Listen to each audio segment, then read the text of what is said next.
ॐ सहना भवतु सहनौ भुनक्तु सह वीर्यं करवावहै तेजस्विनावधीतमस्तु मा विद्विषावहै। ॐ शान्तिः शान्तिः शान्तिः। नमस्ते दोस्तों, प्रोजेक्ट सेल्फ, यूनाइटेड कॉन्शियसनेस, तपन चौरे फाउंडेशन और आईएमए की तरफ से आप सभी का हार्दिक स्वागत है। हमारा नाम डॉक्टर विक्रांत सिंह तोमर है। हम लोग उपनिषद सीरीज का अध्ययन कर रहे हैं और आज 37th सेशन है। हम लोग कठोपनिषद पढ़ रहे हैं और शुरू के टेक्निकल ग्लिच के लिए हम क्षमा प्रार्थी हैं। आप सभी को गणेश चतुर्थी की शुभकामनाएं। भगवान गणेश के दिन चल रहे हैं, आप सभी को हार्दिक शुभकामनाएं। चलिए आज का सेशन फॉर्मली बिगिन करते हैं मंत्र के साथ and then will begin today.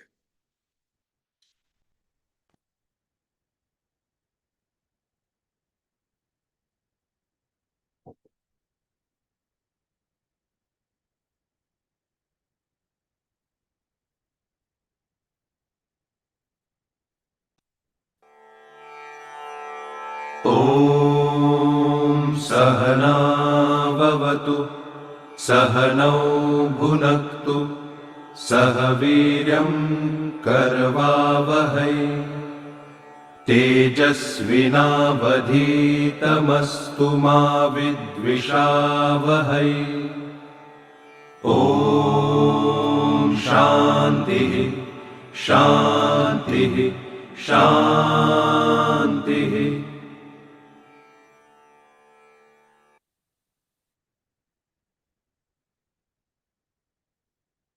आज हम लोग कठोपनिषद सीरीज में जहां पिछली बार सेशन समाप्त किया था उससे आगे चर्चा शुरू करेंगे। यमराज नचिकेता को जीवन के गहरे और गहनतम रहस्यों के बारे में बता रहे हैं और अब आज के सेशन में यमराज नचिकेता को प्राण और आत्मा और पुनर्जन्म के कुछ महत्वपूर्ण सबक सिखाने वाले हैं। मंत्र 3 कहता है, जो प्राण को ऊपर लेकर जाता है, जो अपान को नीचे लेकर जाता है, हृदय के मध्य में रहने वाले उस श्रेष्ठ आत्म तत्व की सभी देवता उपासना करते हैं। चौथे मंत्र में यमराज कहते हैं, इस शरीर में स्थित देह एक शरीर को छोड़कर दूसरे शरीर में जाने वाला है। इस शरीर में स्थित देही एक शरीर को छोड़कर दूसरे शरीर में जाने वाला है। उसके इस देह को छोड़ देने पर इस शरीर में क्या शेष बाकी रहता है, यही वह ब्रह्म है। मंत्र 5 में यमराज कहते हैं, कोई भी मनुष्य ना तो प्राण से जीवित रहता है ना अपान से ही, अपितु जिसमें ये दोनों आश्रित हैं ऐसे अन्य से ही वे जीवित रहते हैं। चलिए अब थोड़ा सा इसको समझने का प्रयास करते हैं। यमराज प्राण, अपान और उसके आसपास गुथे हुए हमारे अस्तित्व के बारे में बात करते हैं। सबसे पहले हम समझें मंत्र 3 में जब यमराज कहते हैं, जो प्राण को ऊपर लेके जाता है, जो अपान को नीचे लेके जाता है, हृदय के मध्य रहने वाले उस श्रेष्ठ आत्म तत्व की सभी देवता उपासना करते हैं। विश्वे देवाः उपासते, हम पढ़ चुके हैं, जो इन पंच इंद्रियों को शक्ति देते हैं उसी को देवता कहते हैं। देवता का मतलब देने वाला। तो जो पंच देवता जो उपासना करते हैं सारे, वो उपासना करते हैं, ये पांचों इंद्रियों को शक्ति देने वाले देवता उपासना करते हैं प्राण की। थोड़ा सा इसको समझ लेने जैसा है। प्राण और आत्मा में बड़ा घनिष्ठ संबंध है और प्रश्नोपनिषद इस संबंध को बहुत गहराई से उठाता भी है। प्राण और आत्मा के संबंध में प्रश्नोपनिषद में उल्लेख आता है, प्राण की उत्पत्ति आत्मा से होती है। प्रश्नोपनिषद 3.3। जिस प्रकार मनुष्य में छाया है वैसे ही आत्मा में प्राण है।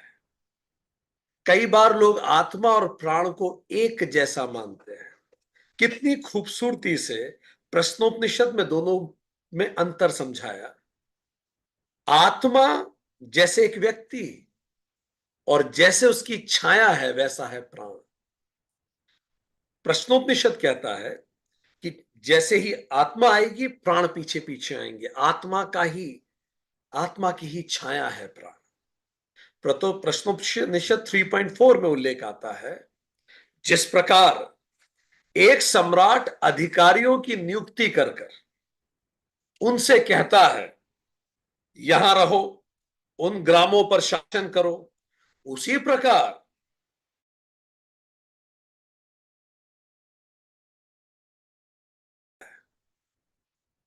इसका अर्थ यह हुआ कि जैसे ही आत्मा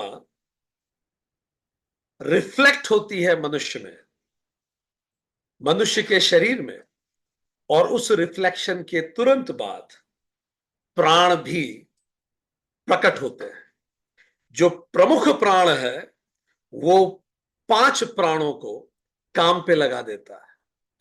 आत्मा, प्राण और फिर पंच प्राण। ये प्राण क्या है?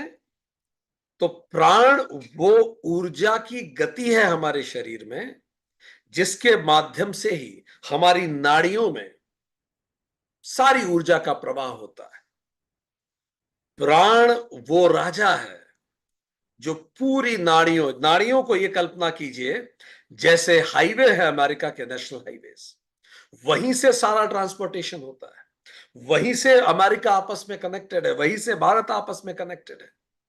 ऐसे ही हमारे शरीर में नाड़ियां हैं। ये सभी नाड़ियां आपस में कनेक्ट होकर ही हमें हमारा मौजूदा अस्तित्व देती है। क्योंकि ये कनेक्टेड हैं इसीलिए हम सरवाइव कर पाते हैं। ये सभी में प्राण इन नाड़ियों को गतिमान करने के लिए अनिवार्य है। वही इनको आदेश देता है और उसी से ये सब गति करती है। प्रश्नोपनिषद 3.6 कहता है, आत्मा का हृदय में निवास है जहां 101 नाड़ियां हैं।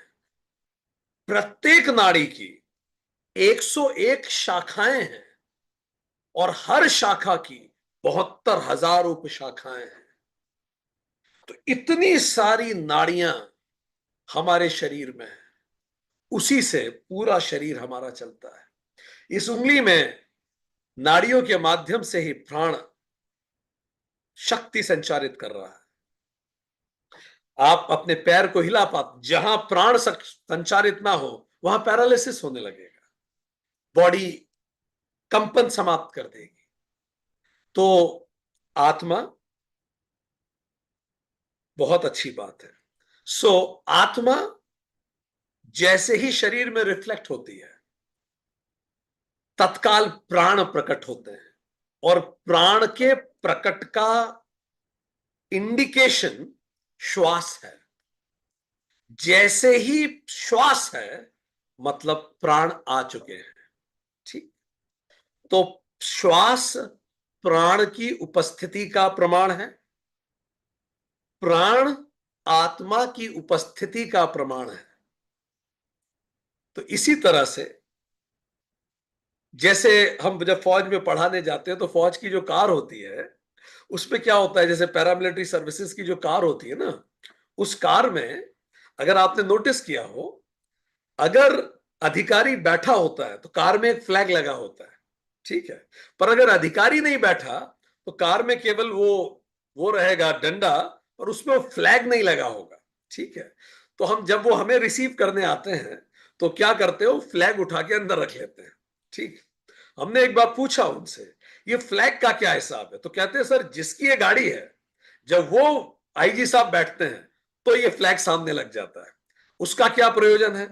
तो कहते हैं सर वो जितने लोग सामने से देख रहे हैं उनको पता होना चाहिए कि गाड़ी में अधिकारी है, गाड़ी खाली है कि गाड़ी में अधिकारी है, ये पता पड़ता है उस फ्लैग से।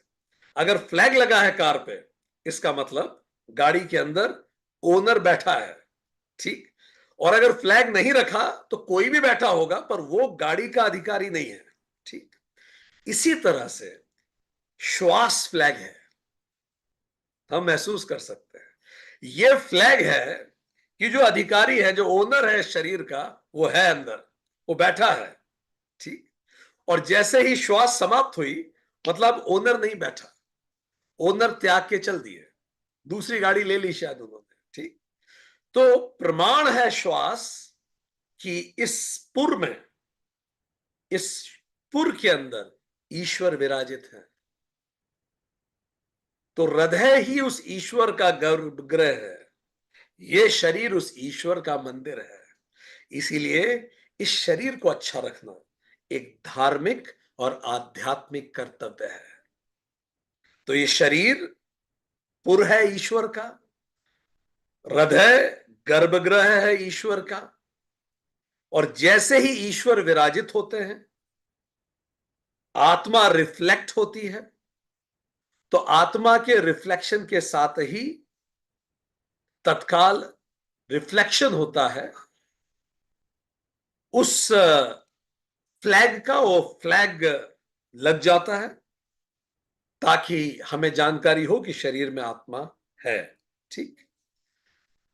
गर्भगृह में जब तक शिशु सांस ले रहा है, जैसे ही शिशु का हृदय हार्ट बीट रहती है और वो माता की श्वास से श्वास रहता है, ठीक। तो श्वास प्राण का प्रतीक है, ठीक। अब गीता में इसी बात को भगवान कृष्ण कहते हैं, इस देह में यह सनातन जीवात्मा मेरा ही अंश है और वही इस प्रकृति में स्थित मन और 5 इंद्रियों को आकर्षित करता है। भगवत गीता 15.7। इस देह में जो सनातन जीवात्मा है वो मेरा ही रिफ्लेक्शन है, वही इस प्रकृति में स्थित मन और 5 इंद्रियों को आकर्षित करता है।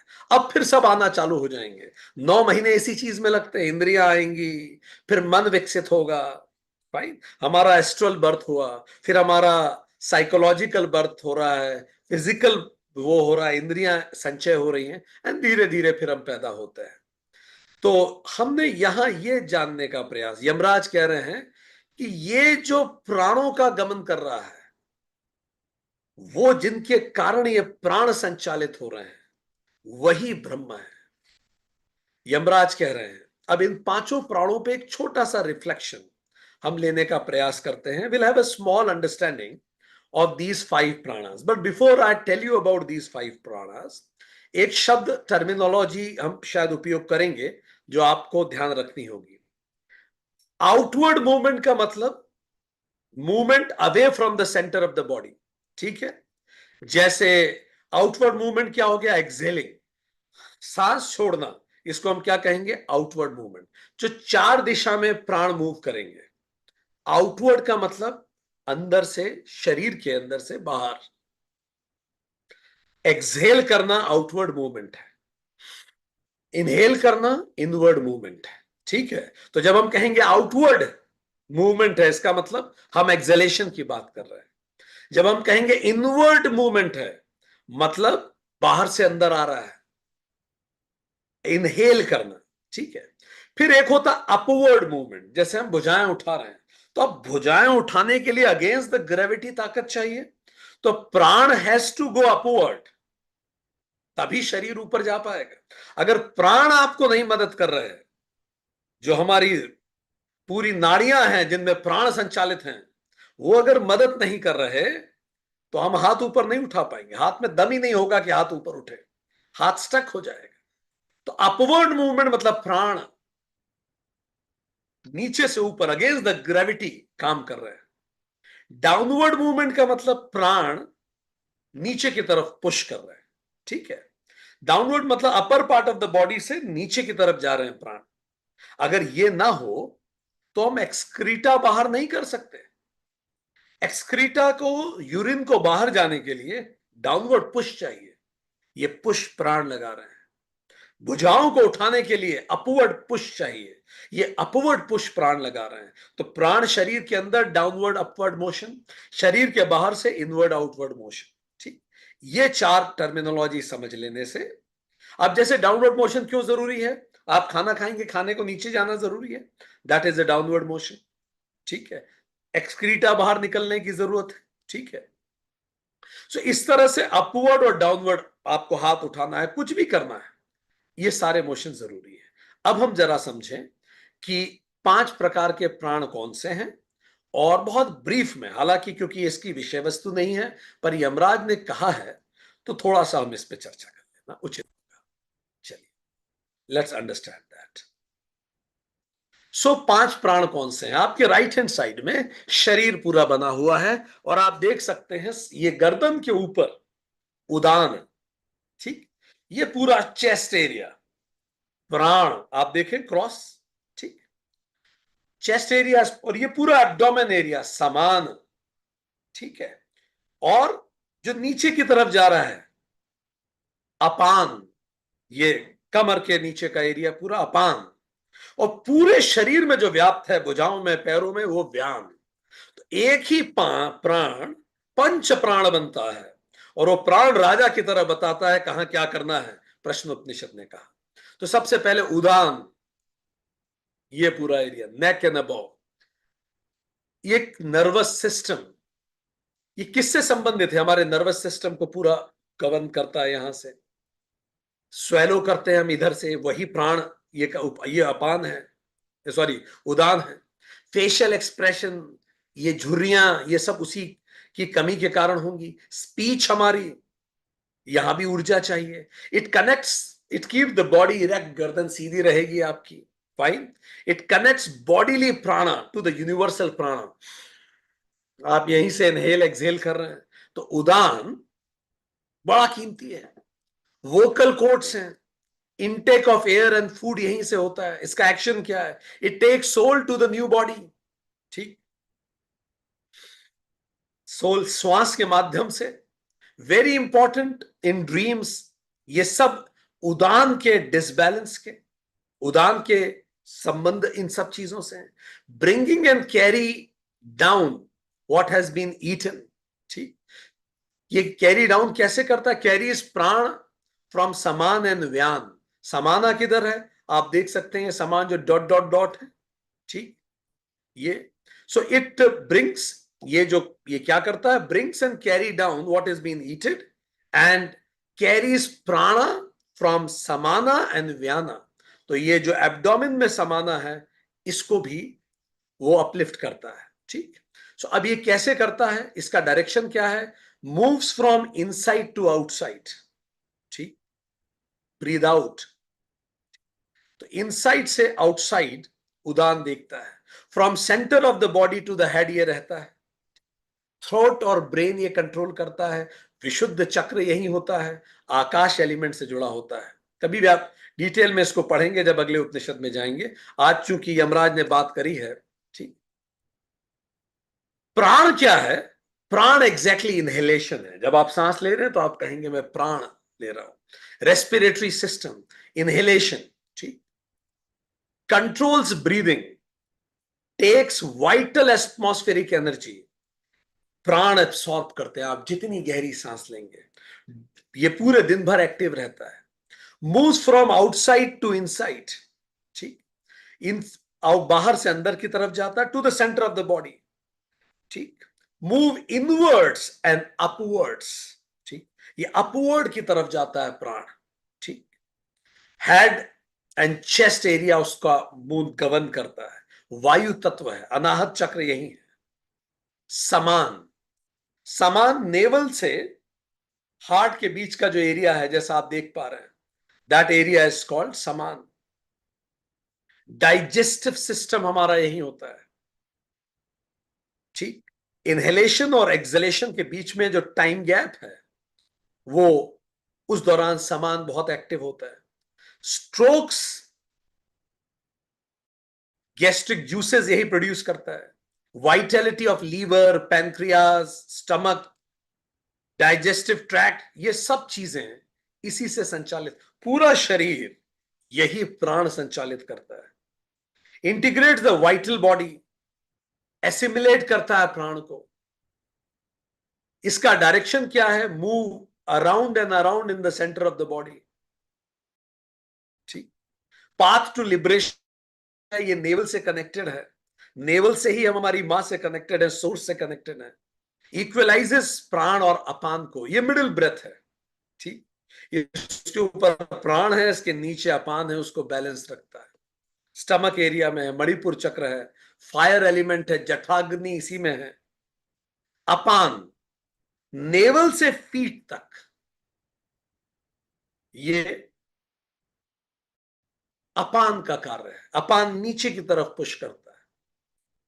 एक्सक्रेटरी सिस्टम, हमारा जो एक्सक्रीटा होता है या फिर हम एक्सेल करते हैं, जो एक्सेलेशन भी इसी से संबंधित है। ठीक। यूरिन, सीमन, ये सब इसी से संबंधित है। मूव आउटवर्ड्स एंड डाउनवर्ड्स, ये एक्सहेल करने में मदद करता है और डाउनवर्ड्स चीजों को पुश करता है शरीर के अंदर। लोअर एब्डोमेन, पेल्विक रीजन, मूलाधार चक्र से संबंधित है, पृथ्वी तत्व से संबंधित है। व्यान पूरे शरीर में घूमता है, पूरा सर्कुलेटरी सिस्टम व्यान से संबंधित है। सारी नाड़ियों से ये आपस में सबको कनेक्ट करता है। पूरी स्किन को it pervades through entire body, यही पूरे शरीर में एनर्जी को डिस्ट्रीब्यूट करता है। नाड़ीज, आर्टरीज, वेन्स, ये स्वादिष्ठान चक्र से संबंधित है। तो पूरे शरीर में एक ही प्राण पंच वायु को संचालित करता है।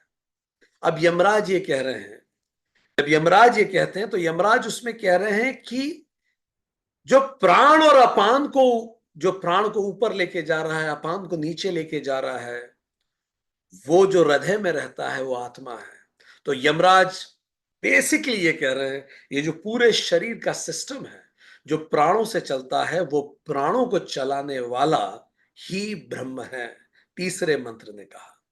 चौथे मंत्र कहता है कि जब ये छोड़ देता है तब शरीर में क्या शेष रह जाता है? शरीर में कुछ शेष नहीं रह जाता, यमराज कहते हैं। और पांचवें मंत्र में कहते हैं कि कोई मनुष्य ना तो प्राण से जीवित रहता है ना अपान से ही, अपितु जिसमें ये दोनों आश्रित हैं उसी से मनुष्य जीवित रहता है। सारी चीजों का सार यही है तीनों मंत्र का, कि वो आत्मा है जिसके रिफ्लेक्शन से प्राण आते हैं, प्राण से श्वास आती है और हमारे अंदर जीवन आता है। जिस समय आत्मा रिफ्लेक्ट करना बंद कर देती है, जैसे लाइट चली गई हो, कमरा फिर से डार्क हो गया हो, अब इस शरीर और पत्थर में कोई अंतर नहीं बचता। अब केवल अन्नमय कोश बचा है। प्राणमय, मनोमय, विज्ञानमय और आनंदमय कोश चला गया। इसी को कहते हैं जीवात्मा ने शरीर त्याग दिया, जीवात्मा शरीर छोड़ के चली गई। इसी को समझाने के लिए वेदांतिन एक बहुत सिंपल मेथोडोलॉजी का यूज करते हैं, वो हम आपको दिखाएं। जिस प्रकार एक कमरे में लाइट होती है, ये आप अगर इस चित्र को देख सकते हैं, तो ये जो सूर्य है ये बिंब चैतन्य है, ये आत्मा है। ठीक। आत्मा रिफ्लेक्ट करती है, इसी को जीवात्मा कहते हैं, सूक्ष्म शरीर।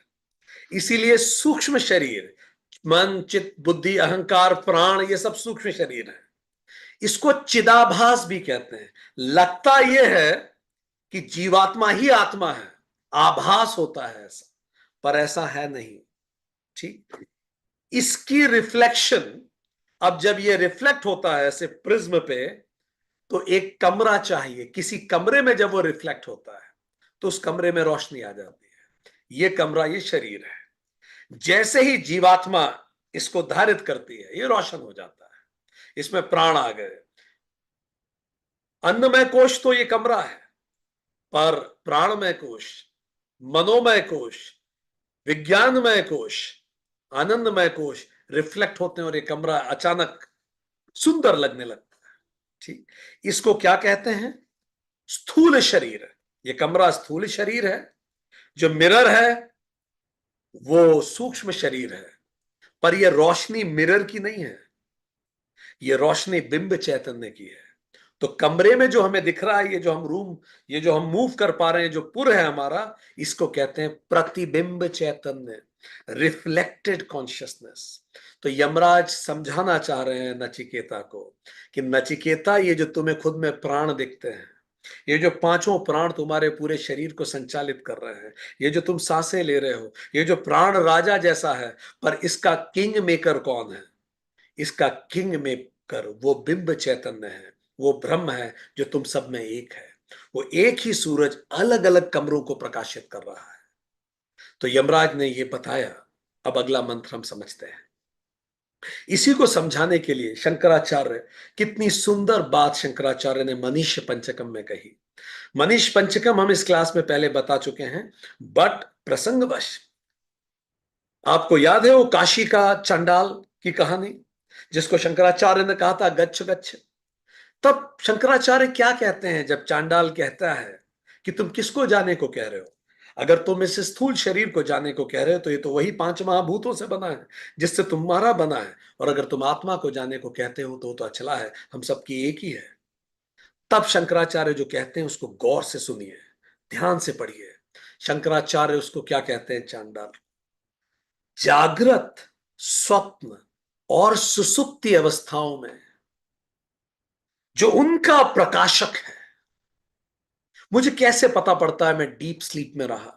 क्योंकि तब तो मैं ही सो गया। तो मुझे कैसे पता पड़ा कि मेरी गहरी नींद हुई? तो आदि शंकराचार्य कह रहे हैं, जिस जो तुम्हें जगाए रखता है, जिसके कारण उस कमरे में तुम सपना देख पाते हो, और सुसुप्ति भी जिसके कारण तुम्हें याद रहती है, जिसके कारण मनुष्य सृष्टिकर्ता से लेके चींटी तक सब कुछ जानता और समझता है।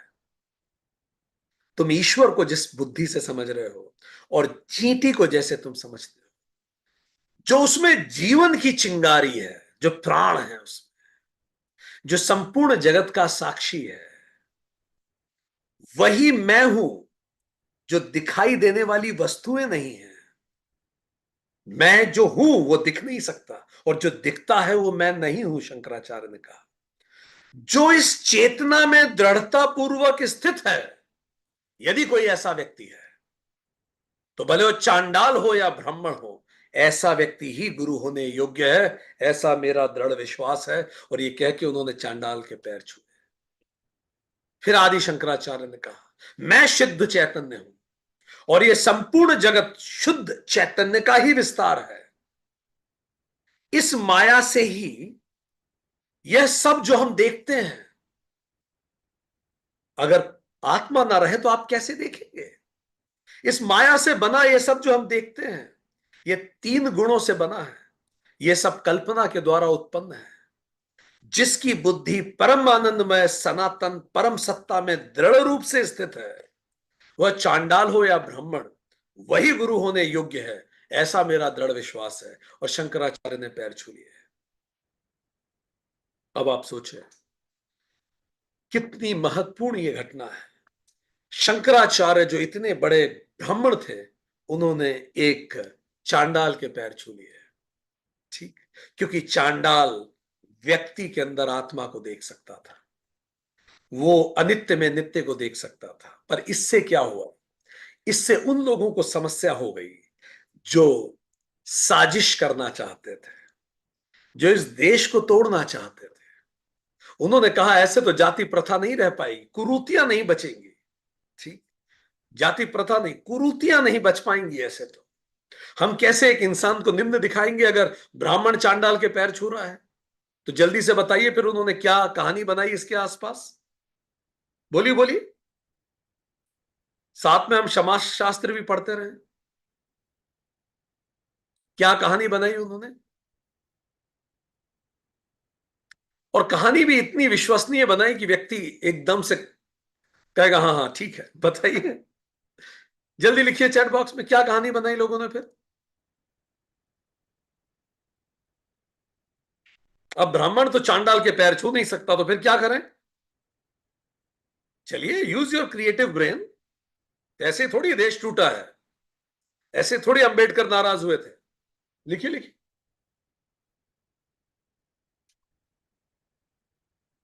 एक्सीलेंट। कहा वो चांडाल थोड़ी था, वो तो भगवान शिव थे। वो तो शिव जी पधारे थे चांडाल का अवतार लेके। तो जिसके पैर छुए वो चांडाल थोड़ी था, वो तो स्वयं शिव थे, सदा शिव थे, आदि शंकर थे। लीजिए, हो गया खेल। यही हम कह रहे हैं, आप जब शास्त्र पढ़ेंगे तो आप इनमें से किसी की नहीं सुनेंगे। ठीक। ऐसे देश टूटता है, ऐसे लोग टूटते हैं। अब आप कहानी पढ़िए, आप इंटरनेट पे जब पढ़ेंगे कई जगह आपको मिलेगा वो शिव जी अवतार लेके आए थे। अब इसका मतलब क्या हो गया कि ब्राह्मण ने चांडाल के पैर नहीं छुए हैं, वो तो शिव जी के अवतार के पैर छू रहे थे।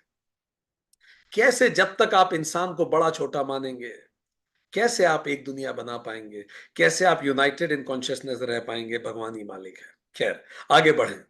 अगले मंत्र में यमराज क्या कहते हैं? अगला मंत्र, अब यमराज और गहरा जा रहे हैं। ठीक।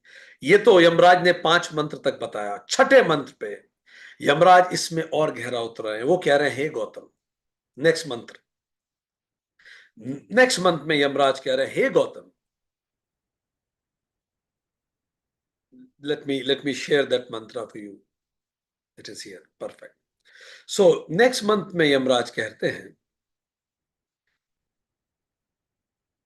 हे गौतम, अब मैं फिर से तुम्हारे प्रति उस गुप्त, हाँ बिल्कुल ठीक, ओके ओके। प्रश्न ये कि उसमें क्या शेष रह जाता है? It is a rhetorical question. मंत्र 4, शरीर में जो शेष रहता है वही आत्मा है, ये कैसे?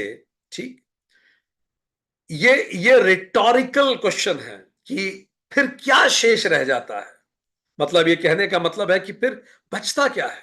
वो शरीर में कुछ नहीं बचता जब वो चला जाता है। ठीक। जब आत्मा रिफ्लेक्ट होना बंद कर देती है तो फिर उस शरीर में बचता क्या है?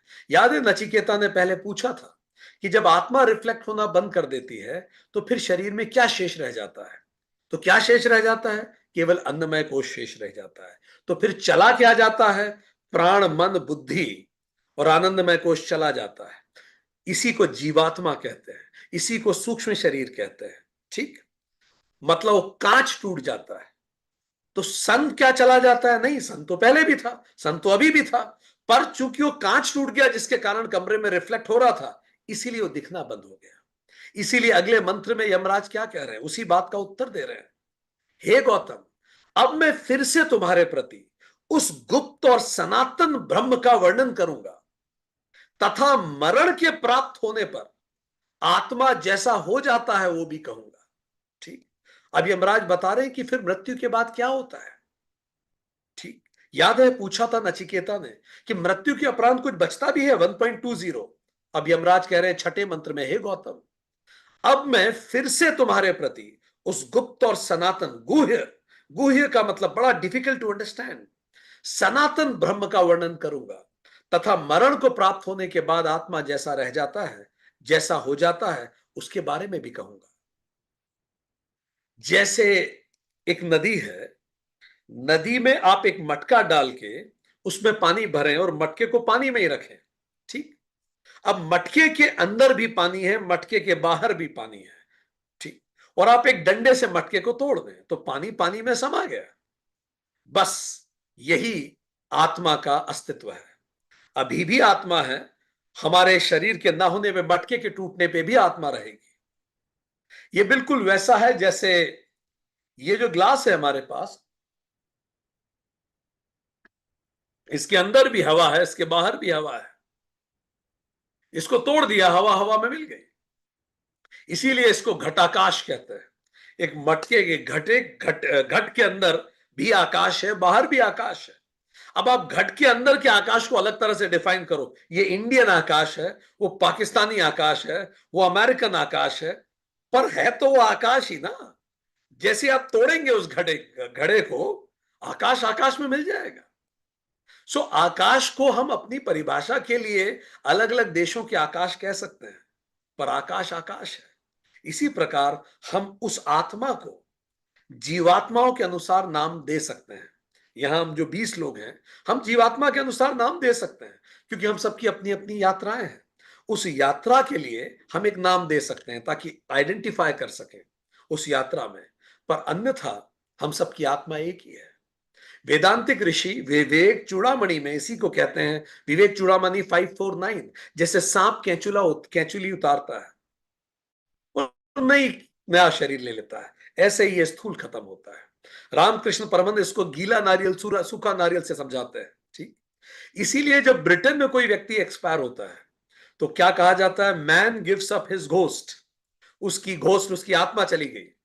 पर जब भारत में कोई व्यक्ति एक्सपायर होता है तो हम कहते हैं man gives up his body, उसका देह अंत हो गया। हम ये नहीं कहते वहां आत्मा चली गई, हम कहते हैं देहांत हो गया। ठीक, या फिर हम कहते हैं जीवात्मा ने शरीर छोड़ा है। आत्मा शरीर नहीं छोड़ती, आत्मा तो केवल रिफ्लेक्ट करना बंद करती है।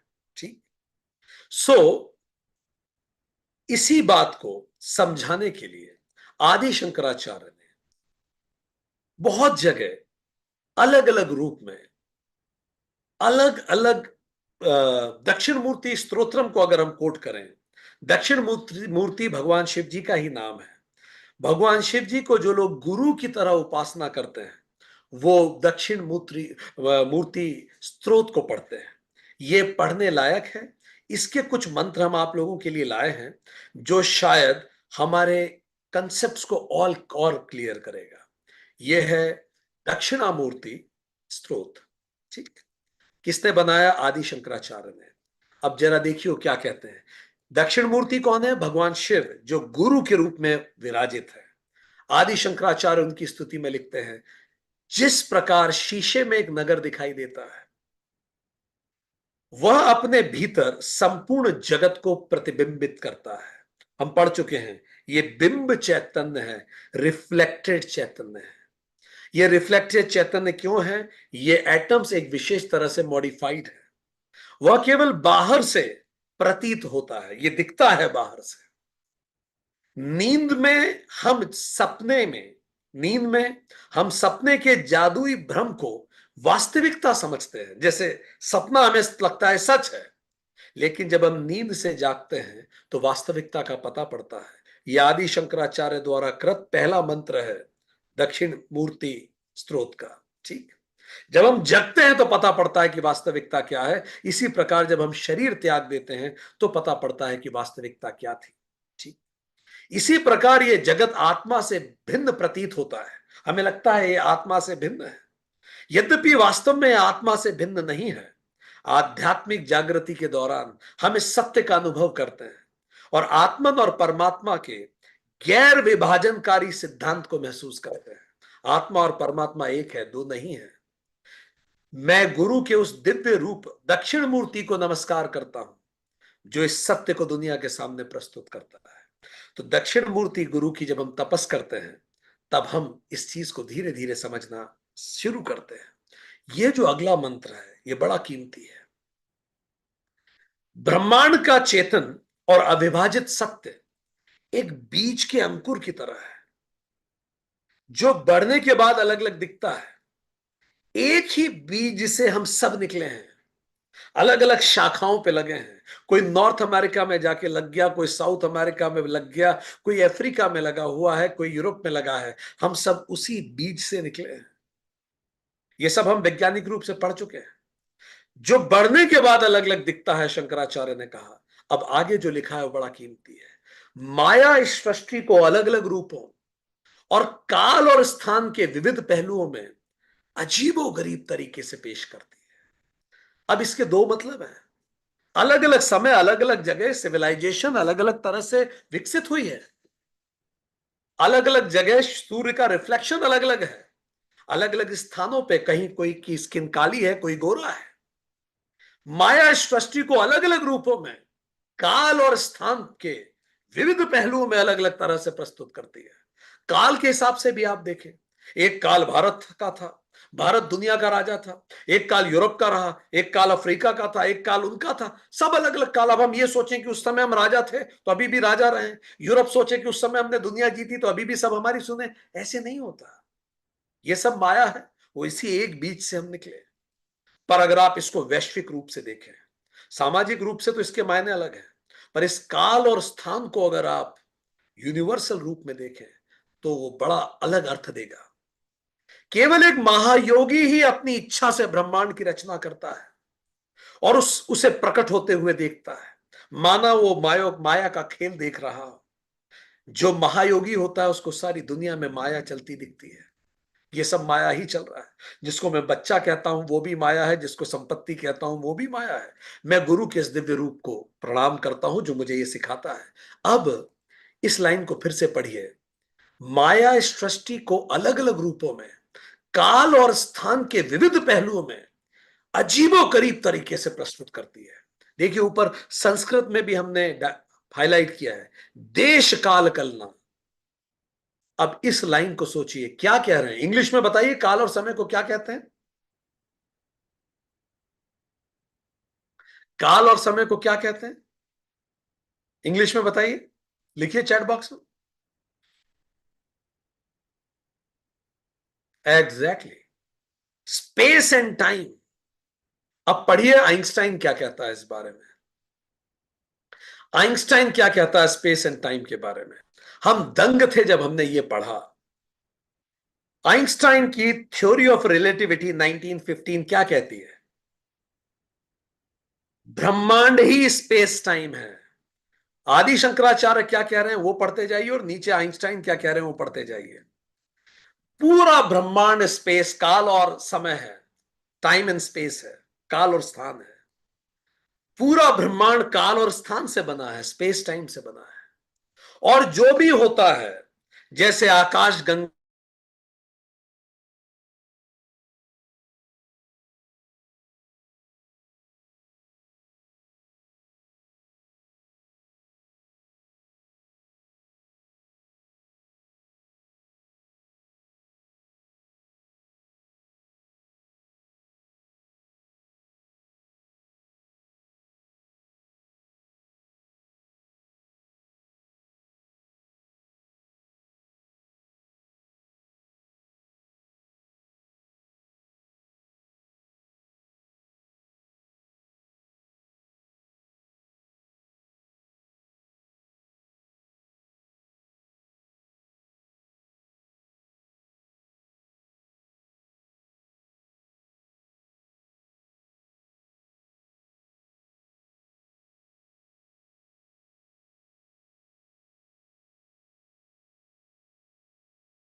परफेक्ट। एक्चुअली हमें ऐसा लगता है कि टाइम स्पेस की बात करते करते हम किसी पैरेलल यूनिवर्स में कनेक्ट हो गए थे एकदम से। फिर हमें याद आया कि हमारा कर्तव्य क्षेत्र अभी ये यूनिवर्स है, तो हमने वापस वहां से लॉग आउट करके वापस इस यूनिवर्स में आ गए। ठीक है। अब जब आप आदि शंकराचार्य आइंस्टाइन की एक साथ बात करेंगे तो कई बार आपको they connect you to the parallel universe seems. Exactly. Okay, perfect perfect, let's go back to the point. अब हम इसी टाइम स्पेस में रहना चाहते हैं, because I am loving this time and space. Perfect. So पूरा ब्रह्मांड स्पेस टाइम से बना है। जो कुछ होता है, जैसे आकाश गंगाओं की गति, ग्रहों तथा की कक्षा, सब कुछ इसी स्पेस टाइम के भीतर होता है। प्रकाश, ग्रेविटी, गति, सब स्पेस टाइम के नियमों का पालन करते हैं। इस अवधारणा से वैज्ञानिक यह समझ पाते हैं कि छोटे से छोटा परमाणु और बड़ी से बड़ी आकाशगंगाएं कैसे काम करती है। हर कुछ उसी स्पेस टाइम से, काल और स्थान से अलग अलग कॉम्बिनेशन से प्रस्तुत होता है। माया सृष्टि को अलग अलग रूप से स्पेस और टाइम में प्रस्तुत करती है। यही तो थ्योरी ऑफ रिलेटिविटी है। और केवल एक महायोगी ही अपनी इच्छा से इस ब्रह्मांड की रचना करता है, उसे प्रकट होते हुए देखता है, मानो वो माया का खेल देख रहा हो। ये पूरी जगत स्पेस टाइम का खेल है, काल और स्थान का अलग अलग डायमेंशंस का खेल है। Says who? Adi Shankaracharya. Says when? 8th century AD, और उसी को 1000 साल बाद लगभग उन्हीं शब्दों में, स्पेस टाइम शब्दों में, आइंस्टाइन ने बात रखी। आदि शंकराचार्य कि क्या ये स्रोत पढ़ने लायक है, एंड आई स्ट्रांगली रिकमेंड कि आप इसको पढ़ें। So okay, somebody was asking कि हम वो बताएं। मंत्र ये है, मंत्र 4, इस शरीर में स्थित देही एक शरीर को छोड़ के दूसरे शरीर में जाने वाला है। इसके इस देह को छोड़ देने पर इस शरीर में क्या शेष रह जाता है? जो शेष रह जाता है, कुछ शेष नहीं, क्या शेष रह जाता है का मतलब nothing remains. It's a rhetorical question कि फिर कुछ नहीं बचता, फिर तो वो केवल पत्थर बचता है, वो तो स्थूल बच गया, वो जो गया, वो जिसका रिफ्लेक्शन खत्म हुआ, वही ब्रह्म है, आदि शंकराचार्य कहते हैं। अब चलिए, अब इसके आगे अगले मंत्र की ओर बढ़ते हैं। इस अगले मंत्र में आदि शंकराचार्य और गहराई से इसी बात को समझाने का प्रयास कर रहे हैं जो इस चर्चा का विषय है, कि जब हम ये आत्मा चली जाती है, उसके बाद जीवात्मा रिफ्लेक्ट होना बंद करती है, उसके बाद क्या होता है? जब जीवात्मा इस शरीर को त्यागती है, आत्मा रिफ्लेक्ट होना बंद करती है, फिर क्या होता है? यमराज आगे बता रहे हैं।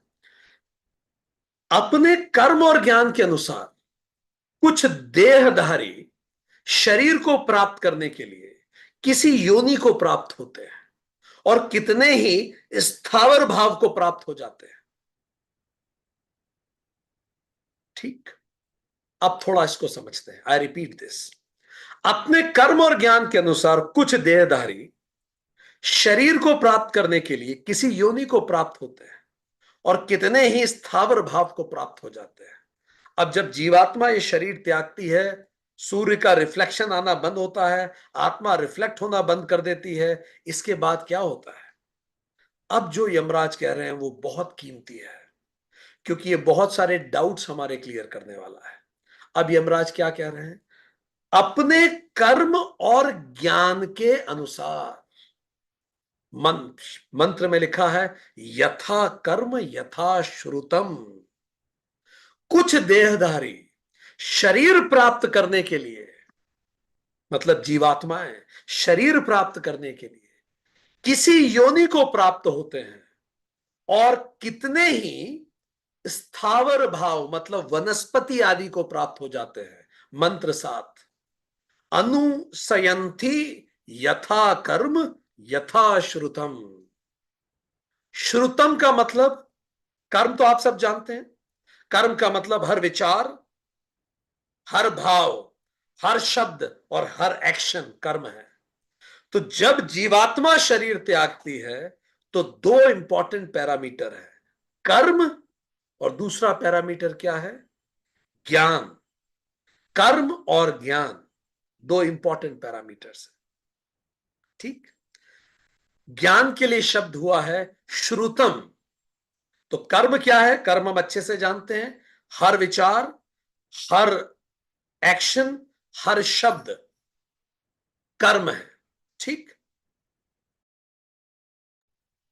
कर्म है, दिस इज व्हाट इज कर्म।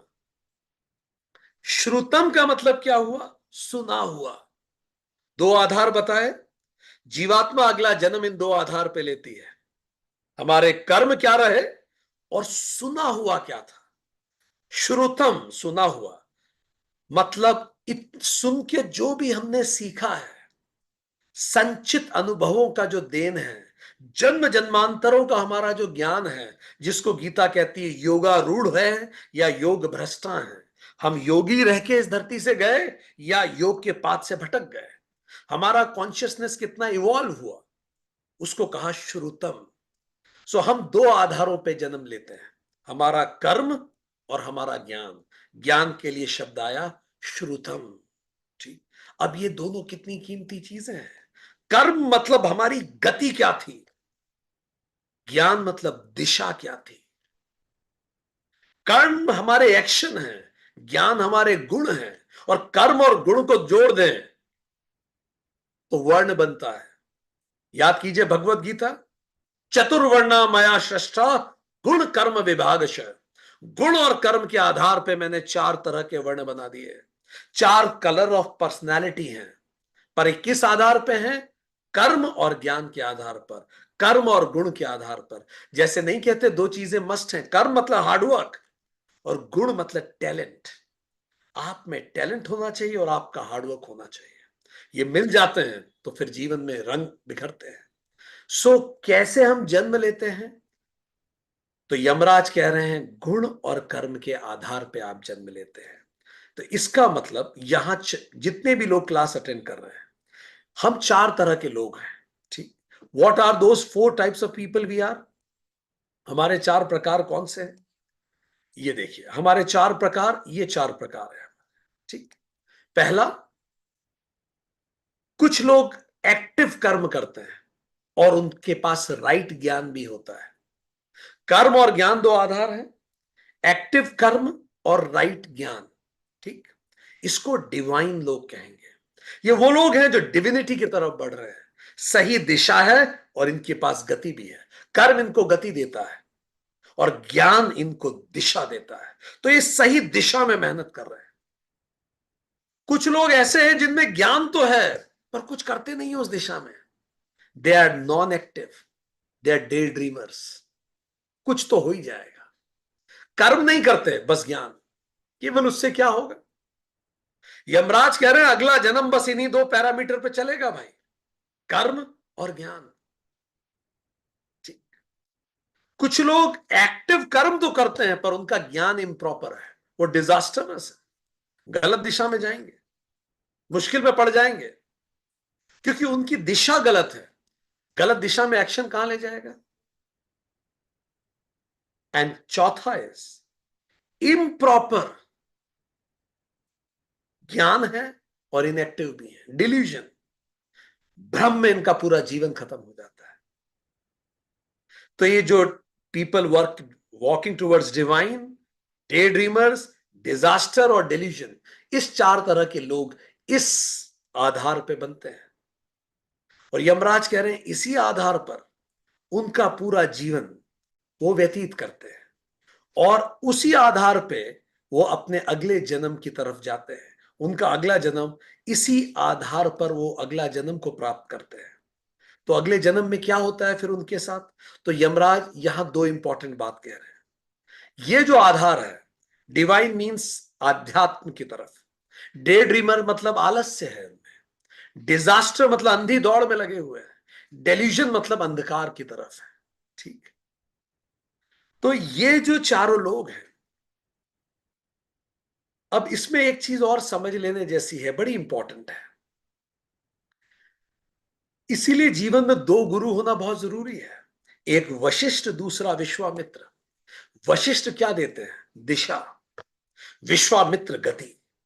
विश्वामित्र ने श्री राम को वेपन दिए, शस्त्र दिए, वशिष्ठ ने श्री राम को शास्त्र सिखाए। वशिष्ठ ने श्री राम में गुण दिए और विश्वामित्र ने श्री राम को कर्म में लगा दिया। तो जब गुण और कर्म एक साथ होंगे और दोनों अच्छे होंगे तो दिशा भी होगी और प्रयास भी होंगे मनुष्य के, और तब मनुष्य सही दिशा में जाएगा। तो यहां ये मंत्र 2 बातें कह रहा है। मंत्र ने अगली लाइन क्या कही? वो लाइन बहुत सारे लोगों के डाउट को दूर करती है। आगे यमराज ने ये 2 आधार के बाद क्या कहा? इन 2 आधारों पर देहधारी शरीर प्राप्त करने के लिए किसी योनि को प्राप्त होते हैं और कितने ही स्थावर भाव को प्राप्त हो जाते हैं। स्थावर मतलब वनस्पति बन जाते हैं। अब इसका क्या मतलब हुआ? तो इस मतलब 2 बातें निकल रही हैं। पहला, जीवात्मा विकास की यात्रा में पुनः पतन की ओर जा सकता है। यमराज कह रहे हैं आप वनस्पति बन सकते हैं फिर से। ऐसा नहीं होगा कि एक बार मनुष्य बन गए तो हर जन्म में आप मनुष्य ही बनेंगे। यमराज कह रहे हैं भरे वो रेयर ही क्यों ना हो, पर आप स्थावर योनि में भी जा सकते हैं, वनस्पति भी बन सकते हैं। और दूसरी बात इस मंत्र से क्या सीखने को मिल रही है? जीवात्मा की गति श्रुतम और कर्म पे, यथा कर्म यथा श्रुतम पर निर्भर करती है। आप अगले जन्म में क्या होंगे, श्रुतम और कर्म, बस यही 2 लाठियों को लेके, यही 2 सहारों पे आप जाएंगे यहां से। ठीक, वो जब अर्थी के लिए दो लंबी वो बांस लगाते हैं ना, मान लीजिए एक बांस है आपका कर्म, दूसरा बांस है आपका श्रुतम ज्ञान, बस यही दो बांस के ऊपर आपको जाना है। तो यमराज कह रहे हैं इन दो पर निर्भर करता है, और दूसरा यमराज कह रहे हैं जीवात्मा अपनी विकास यात्रा में पतन की ओर भी जा सकती है। वो कह रहे हैं आप स्थावर योनि में भी जा सकते हैं, हालांकि उन्होंने पतन शब्द नहीं कहा। वो कह रहे हैं कि आप मनुष्य के बाद पुनः वनस्पति हो सकते हैं, मतलब गति कहीं भी हो सकती है, किसी भी दिशा में हो सकती है। ठीक। हालांकि मनुष्य होने के बाद मनुष्य, क्योंकि जैसे जैसे हम इवॉल्व होते जाते हैं, इवोल्यूशन ज्ञान का होता है, इवोल्यूशन हमारे कर्म का होता है। पर अगर हम कर्म और ज्ञान में इवॉल्व नहीं कर रहे तो क्या होगा, हम फिर से उन योनियों में जाएंगे जहां इतने सोफिस्टिकेशन की जरूरत नहीं है। ये कैसे होता है, लेट मी शो यू। हमने प्रयास किया यमराज की बात को थोड़ा ग्राफिकल डिपिक्शन का। हालांकि यमराज देख रहे होंगे इस क्लास को और सोच रहे होंगे ये क्या बना है, पर फिर भी प्रयास तो हमने किया ही है। ठीक है, देखिए। सो कर्म का एक पूरा कंटिन्यूम है, नेगेटिव से पॉजिटिव कर्म का। ऐसे यमराज दूसरी बात कर रहे हैं ज्ञान की। तो यमराज कह रहे हैं यही मैट्रिक्स है आपके अस्तित्व की, कर्म और ज्ञान। ठीक। आपने क्या कर्म किए हैं यहां आके, और किस प्रकार के आपका ज्ञान है। क्या आपके कर्म सात्विक रहे, क्या आपका ज्ञान सात्विक है। ठीक है, ये चार ही डिसाइड करते हैं। अब इसी के ऊपर ये देखिए, ये जहां आपको येलो जोन दिख रहा है, ये वो जोन है जहां ज्ञान 0 से प्लस की तरफ जा रहा है ना। इस जोन के ऊपर ज्ञान बढ़ता जा रहा है, आप देख रहे हैं। इस येलो के नीचे ज्ञान नेगेटिव में है। हमारा कॉन्शियस ज्ञान, ये हम बात कर रहे हैं कॉन्शियस ज्ञान की। सबकॉन्शियस तो जानवरों में भी ज्ञान होता है, कॉन्शियस सूक्ष्म बुद्धि जैसे जैसे बढ़ेगी, तो ये पहली जोन है, ये जोन मनुष्य की जोन है। और नीचे वाली जोन जहां कॉन्शियस ज्ञान नहीं है, ये वनस्पति और पशु की जोन है। ज्ञान इन्हें भी है, पर वो कॉन्शियस ज्ञान नहीं है, वो निर्णय नहीं लेते अब उस ज्ञान के आधार पर। सो ऊपर कॉन्शियस ज्ञान, नीचे अनकॉन्शियस ज्ञान होता है, रिफ्लेक्सेस होते हैं बॉडी के। ठीक, आगे बढ़े। अब इंसान कभी भी यहां पैदा होता है, अब इसी पे हमारा पूरा जन्म मृत्यु के चक्र चलते रहते हैं। ये कुछ ऐसा चलता है। अब जरा देखिए जो हमने बनाया है, हम कहीं से भी शुरू करते हैं। For example, let me just take it, perfect. हम जैसे कहीं से भी शुरू करते हैं। For example, when we are born here, यहां हम पैदा हुए। ठीक, अब पैदा होके हम इवॉल्व करते हैं। तो यह संभव है कि जब हम इवॉल्व करते हैं,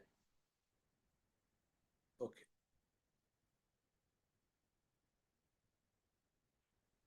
परफेक्ट, जब हम इवॉल्व करें और हम आगे बढ़े अपने जीवन में, तो जब हम जीवन में आगे बढ़ते हैं, यह हमारा पूरा जीवन, और हम मनुष्य से मनुष्य पे ही खत्म हो जाते हैं।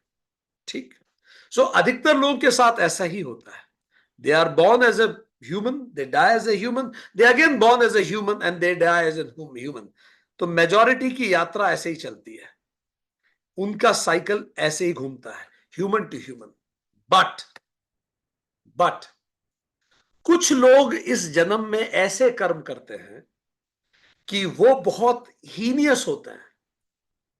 तो they may take birth as human and die as a human, मनुष्य की तरह ही मृत्यु को प्राप्त हो, पर अगला जन्म हो सकता है उनका पशु का हो।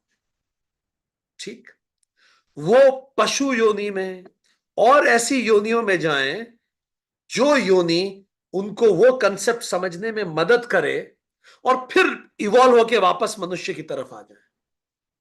तो अधिकतर लोग मनुष्य से मनुष्य का जीवन बनाते हैं, पर कुछ लोग मनुष्य से पशुता की तरफ भी जाते हैं। तो अब आप कहीं भी इस पूरी स्केल में पैदा होते हैं, लाइक फॉर एग्जाम्पल, अगर कोई यहां पैदा हुआ है, इसका मतलब कोई मनुष्य में पैदा हुआ, और वो मनुष्य में ही उसकी मृत्यु हुई, ये उसका पूरा जीवन था। ठीक, ये उसकी लाइफ थी, मनुष्य पैदा होकर मनुष्य की मृत्यु हुई। पर उसने इतना खराब काम किया, उसका ज्ञान डिग्रेड हुआ, इतना खराब ज्ञान डिग्रेड हुआ, उसने कर्म इतने नेगेटिव किए कि अगले जन्म में वो कौआ बना। ठीक, अगले जन्म में वो कोई पशु बना। तो अगला जन्म उसका यहां पैदा हुआ और अगली मृत्यु उसकी यहां हुई। फिर उसे रियलाइज हुआ कि मैंने बहुत गलत किया। वो फिर से इंप्रूवाइज करेगा और धीरे धीरे इंप्रूव करके फिर से मनुष्य का जन्म लेगा। फिर जब वो मनुष्य का जन्म लेगा, अब फिर से एक साइकिल चालू होगी यहां तक। तो ये चार है, यही जीवन मृत्यु का चक्र है, ये दुर्गति का चक्र है। आप फॉल हो रहे हैं या आप नीचे गिर रहे हैं, दिस इज फॉलिंग, ये दुर्गति हो रही है आपकी। आप मनुष्य के जोन से गिर रहे हैं, ये सदगति है, इस तरफ आप इवॉल्व हो रहे हैं। तो जब एक बंदर मनुष्य बनता है तो वो ये है, ये बंदर है, ये ह्यूमन है, ये ह्यूमन है और ये रामकृष्ण परमहंस है। तो ये कुछ इस तरह है, ये मनुष्य है, ये पशु है, ये वनस्पति है, ये देवता है। तो जब अब हम लोग अलग अलग यात्राओं में अपने पूरे जीवन में रहते हैं, अब हम में से कुछ लोग, तो ये दुर्गति का जोन है, ये पूरा जोन दुर्गति का है। इसका मतलब हम में से कोई व्यक्ति यहां पैदा हुआ, बहुत विद्वान था, उसने ऐसे गलत कार्य किए कि उसकी दुर्गति हुई और वो यहां एक्सपायर हुआ। इतने हीनियस क्राइम किया, हालांकि ये रेयर होता है कि फिर अगला जन्म उसका इस तरफ होगा।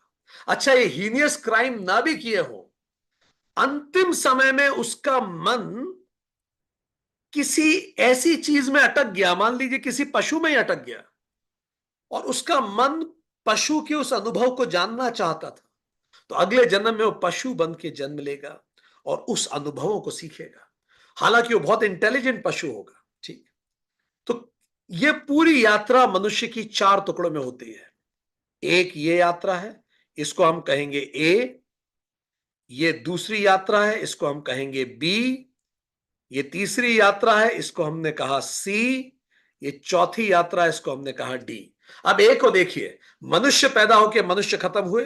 बी को देखिए, मनुष्य था पर अगले जन्म में वो पशु बना। सी को देखिए, वो पशु था, ठीक, पर फिर से मनुष्य की तरफ बढ़ा।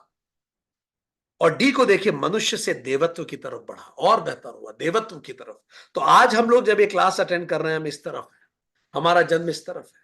कुछ लोग हीनियस कर्म करते हैं तो उस तरफ जाते हैं, कुछ लोग देवत्व से फिर मोक्ष की ओर बढ़ते हैं, कुछ लोग इस साइकिल पे वापस नहीं आते, दे इवॉल्व। सो ये साइकिल चलता रहता है। मोटी बात यह है कि मनुष्य पशु भी बन सकता है, वनस्पति भी बन सकता है। यह रेयरली होता है पर यह होता है। जब मनुष्य फॉल होता है तो इसी को हम जोन ऑफ दुर्गति कहते हैं। यह पूरा एरिया दुर्गति का एरिया है। इट्स अ कंप्लीट फॉल, मनुष्य से पशु होते हुए वनस्पति की तरफ। कॉन्शियसनेस का फॉल है ये, ठीक। और इसको कॉन्शियसनेस का इवोल्यूशन कहते हैं, वनस्पति से पशु होते हुए इंसान की तरफ। And this is circular, Yamraj ने कहा, दो इट हैपेंस रेयरली, बट ये होता है। कितनी बार मनुष्य अपनी वासना अनुरूप जन्म लेता है। आपको याद है ना वो कहानी, शिशु, वो जो जय विजय की, जय विजय की कहानी कितने लोगों को याद है? वो वैकुंठ के द्वारपाल थे, सनत कुमार वहां पहुंचे, उन्होंने मिलने से रोक दिया। उसमें इतना एरोगेंस आ गया था कि सनत कुमार जैसे पवित्र लोगों को भी मिलने से रोक दिया। तो जब सनत कुमार को रोक दिया तो सनत कुमार ने उन्हें श्राप दिया कि तुम में बहुत एरोगेंस है, तुम राक्षस की तरह एरोगेंट हो। थे कहां वो देव द्वारपाल थे, तुम राक्षस की तरह एरोगेंट हो, तो तुम्हें राक्षसी कुछ पाठ सीखने बाकी है। तुम गलती से, वो होता है डीएनए म्यूटेट हो गया, तुम गलती से इंसान बन गए, तुम इंसान बनने लायक नहीं हो, तुम राक्षसी प्रवृत्ति के हो। तो तुम्हें 3 जन्म, जाओ राक्षस बनो और फिर वापस आओ, ताकि वो प्रवृत्ति खत्म हो तुम में। तो हिरण्यकश्यपु और हिरण्याक्ष बने वो, फिर रावण और कुंभकर्ण बने वो, फिर शिशुपाल और दंत वक्र बने वो। तो आपने देखा कैसे फॉल ऑफ एंजल्स होता है। इवन देवता फॉल होते हैं। राजा नहुष की कहानी आती है पुराणों में। वो इंद्र को हरा के स्वर्ग का राजा बन गया। फिर उसने क्या किया, इंद्र की पत्नी शची को जबरदस्ती अपनी पत्नी बनाने का प्रयास किया। ऋषि अगस्त्य ने कहा कि तुम नारी का सम्मान नहीं कर सकते, अभी तुम में बहुत छोटी योनियों का पाठ सीखना बाकी है, अभी तुम इवॉल्व नहीं हुए, तू सर्प बन के पैदा होगा। राजा नहुष अगले जन्म में सर्प बने। ये आप सभी को, हम सभी को याद दिलाने के लिए, उन सभी को, कि नारी का सम्मान न करना ये दिखाता है कि हम अपने इवोल्यूशन में भी कितने नीचे हैं। ये जिस तरह की खबरें आप न्यूज़पेपर में पढ़ते हैं, किसी ने इस तरह का हीनियस क्राइम किया, ये वही लोग हैं जो योनि से डिग्रेड होंगे। अब राजा भरत, ऐसे महान प्रतापी राजा, पूरा राजपाट त्याग दिया, आध्यात्मिक मार्ग पे रहना चुना, आश्रम में रहने लगे। आश्रम में एक हिरणी ने बच्चे दिए, खूब उस बच्चे से लगाव हो गया, पर बच्चा दे के हिरणी एक्सपायर हो गई। राजा जनक अंतिम समय तक सोचते रहे, इस बच्चे का क्या होगा, इस बच्चे का क्या होगा। इतना गहरा संयम कर लिया उस हिरणी के बच्चे में कि जैसे ही जीवात्मा गई वो हिरणी बन के आई।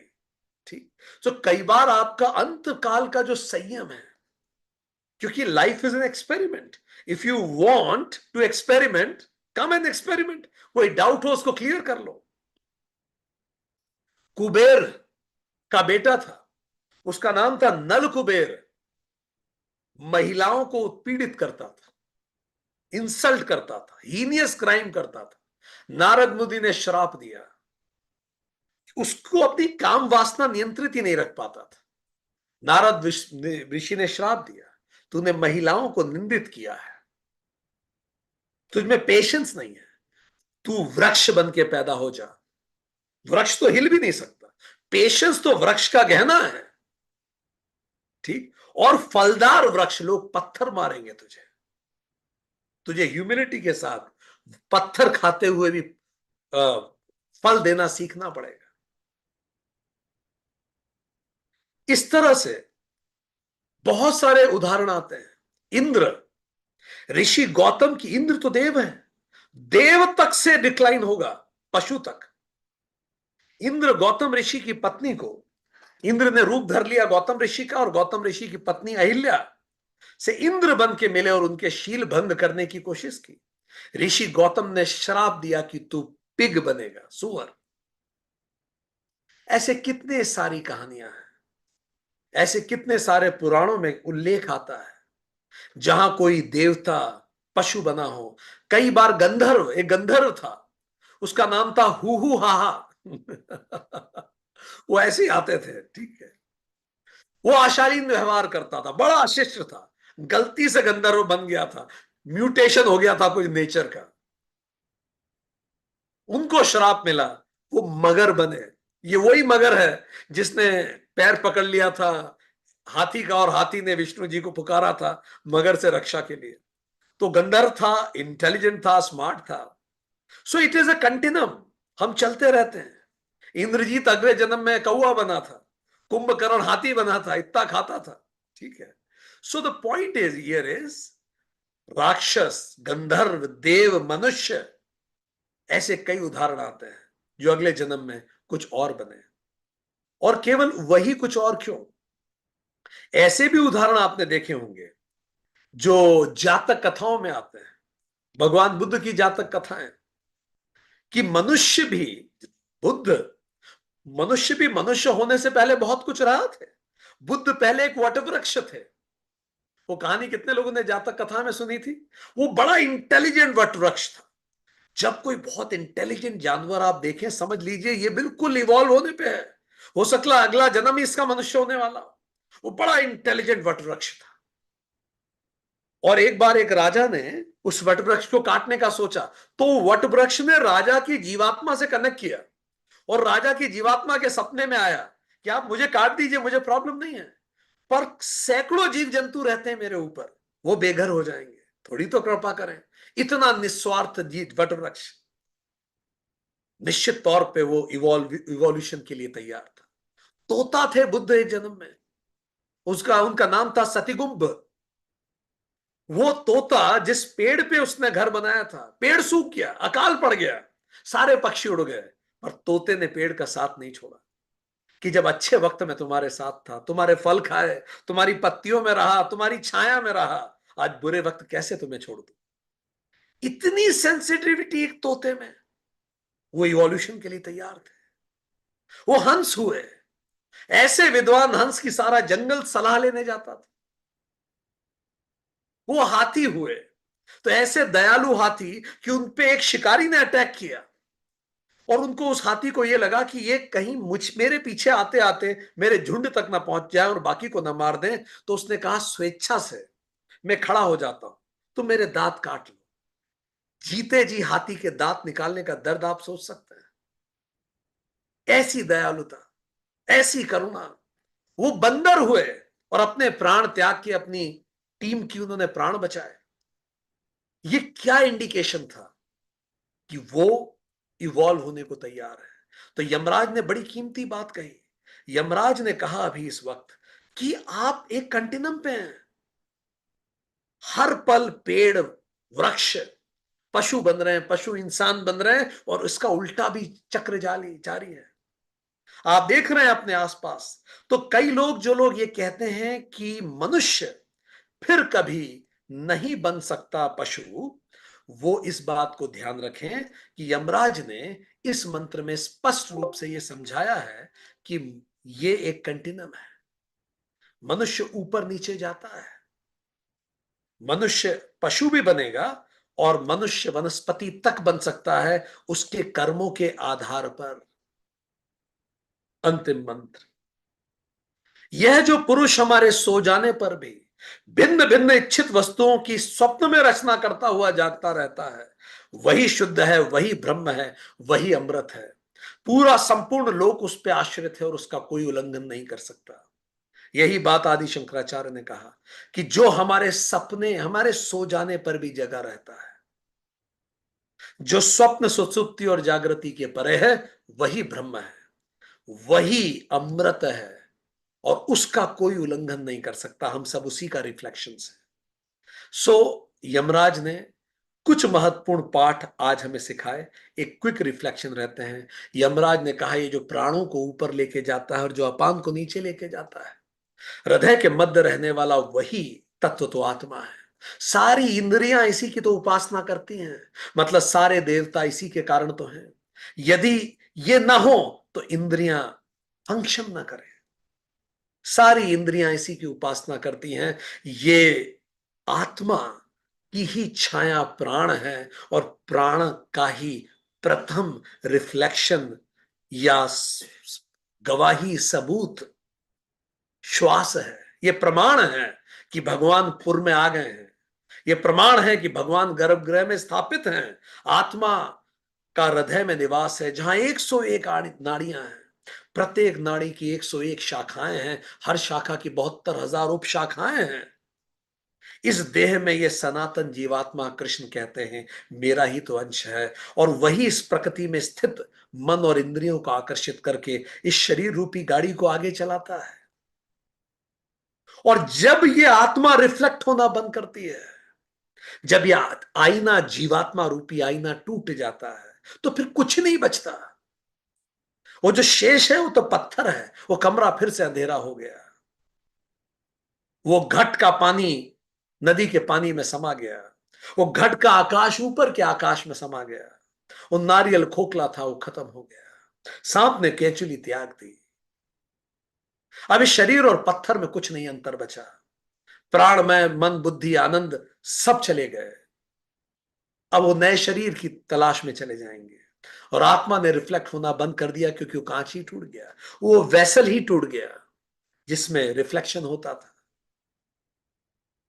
तो कोई भी मनुष्य उस प्राण से जीवित नहीं रहता, जबकि वो उस पे जीवित रहता है जिस पर ये प्राण आश्रित हैं।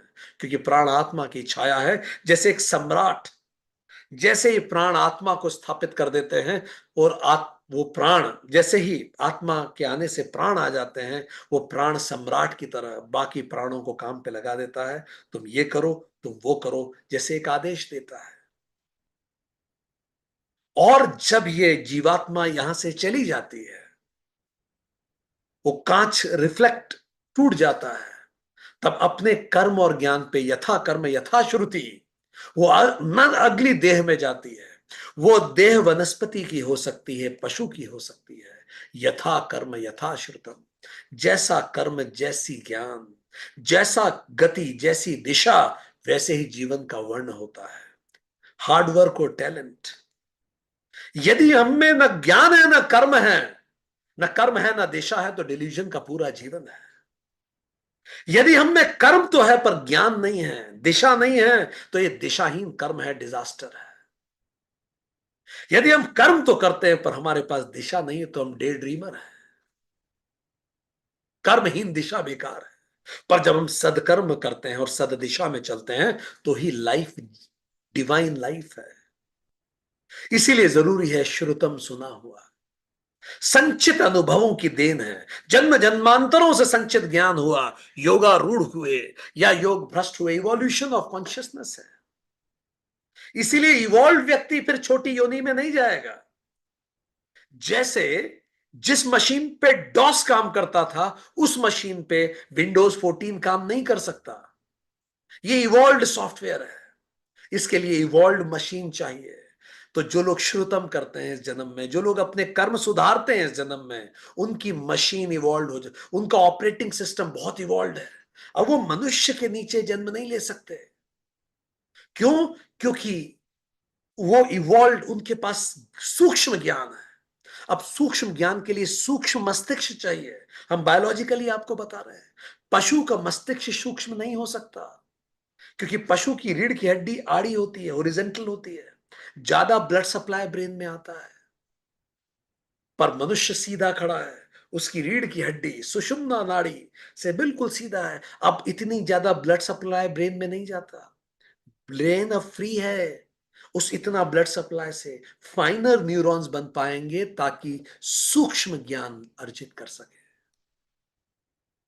पर फिर भी यदि ये मनुष्य मनुष्य होते हुए भी ग्रॉस कार्य करता है, ऐसे कार्य करता है जो हिंसक होते हैं, तो वो पशु योनि में जन्म लेगा। यम ये नहीं कह रहे हैं कि वो नीच योनि में जन्म लेगा। यम ये कह रहे हैं कि मनुष्य के कर्म और ज्ञान के फल के भोग के लिए अगर अभी पशु योनि अनिवार्य है, तो वापस पशु बनेगा, वापस राक्षस बनेगा, वापस वनस्पति बनेगा, क्योंकि उसको सबक सीखना बाकी है।